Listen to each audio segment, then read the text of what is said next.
रब्बिल आलमीन वस्सलातु वस्सलामु अला सय्यिदिल अंबियाइ वल मुरसलीन अम्मा बाद। आज हम ख़ारिश के बारे में आपको बतलाएंगे कि ख़ारिश का इलाज क्या है। ये ख़ारिश बहुत मूज़ी मर्ज़ है, जिसको लग जाती है उसका दिन का सुकून, रात का सुकून बर्बाद हो जाता है। ये बाज़ औक़ात तो मेडिकली मसला होता है, खून की ख़राबी की वजह से एलर्जी हो जाती है, जिल्द का मसला होता है, उस वजह से होता है। लेकिन अगर कोई बंदा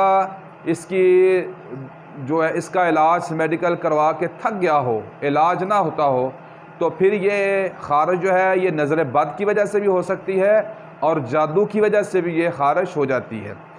अगर इलाज आपने मेडिकल करवाया है, इंजेक्शन लगवाए हैं और इसके अलावा दीगर दूसरे इलाज आपने मेडिकल करवा के थक चुके हैं, तो फिर ये इलाज भी हमारा देख लें। इंशाअल्लाह अल्लाह ताला के फजल व करम से आप इसके साथ बिल्कुल ठीक हो जाएंगे। इलाज ये है कि नीम के पत्ते लें।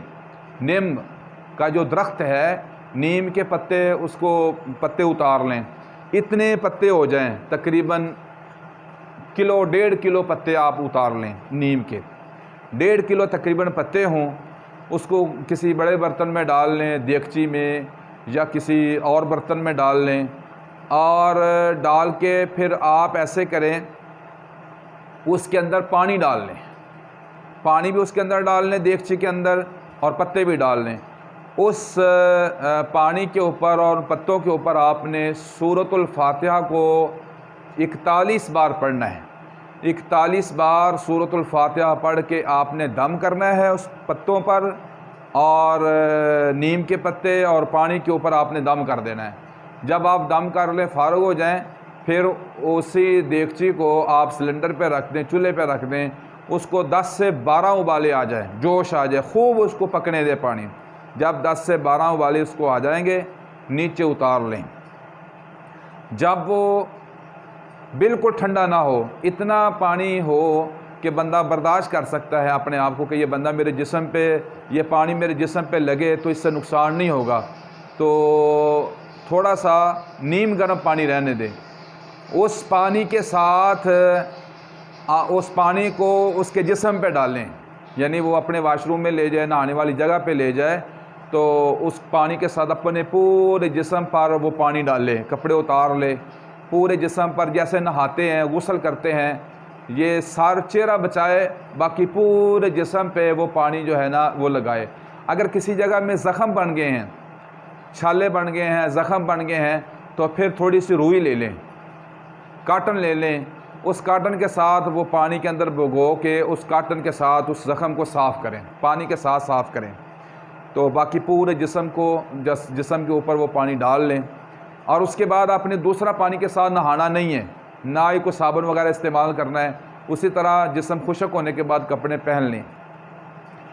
दूसरे रोज़ फिर आपने पहले गुस्ल करना है, यानी अच्छे पानी से, आम जिस तरह नहाते हैं सही पानी के साथ, तो अच्छे साबुन के साथ नहा लें।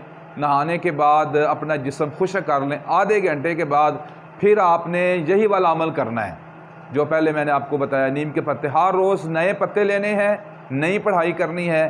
ये आपने अमल 5 रोज़ करना है। पहले नहा लेना है, जब आपका जिस्म बिल्कुल खुश्क हो जाए, खुश्क हो जाने के बाद फिर आप दोबारा वो नहाने वाली जगह में चले जाएं। ये पानी फिर अपने जिस्म पे डालें, सारे जिस्म पे डालें, चेहरा और कान और सर को महफूज रखें, बाकी पूरे जिस्म पे वो पानी आपका लगना चाहिए। और उसके बाद फिर आप नहाने वाली जगह से जब आप देखें भी पानी नुचड़ गया है, फिर आप कपड़े पहन ले। साफ़ नहीं करना किसी कपड़े के साथ, तौलिए के साथ जिस्म को साफ़ नहीं करना, वैसे ही वो जिस्म का पानी खुश्क होना चाहिए। जब देखें कि खुश्क हो गया, कपड़े पहन लें। फिर आपने दूसरे दिन फिर पहले गुस्ल करना है, तो उसके आधे घंटे बाद फिर ये अमल करना है। ये आपने अमल 5 दफ़ा करना है। ये 2 दफ़ा करने के बाद आपकी ख़ारिश इंशाअल्लाह इतनी दूर भाग जाएगी आपसे कि आपको नामो निशान भी बाकी नहीं रहेगा। लेकिन आपने इसके हल के लिए, मुस्तकिल इलाज के लिए 5 दफ़ा ये अमल करना है। 5 दफ़ा ये अमल कर लें, अल्लाह ताला के फज़ल करम से इंशाअल्लाह ख़ारिश बिल्कुल जड़ से उखड़ जाएगी और आप मुकम्मल ठीक हो जाएंगे। और अल्लाह ताला का शुक्रिया अदा करें कि अल्लाह ताला ने आपको इतनी मूज़ी मरज़ से अल्लाह ताला ने आपको शिफा दी है। अल्लाह ताला हम सब मुसलमानों को तमाम बीमारियों से बचा के रखे, तमाम बीमारियों से अल्लाह ताला महफूज रखे। सल्लल्लाहु अला नबील करीम।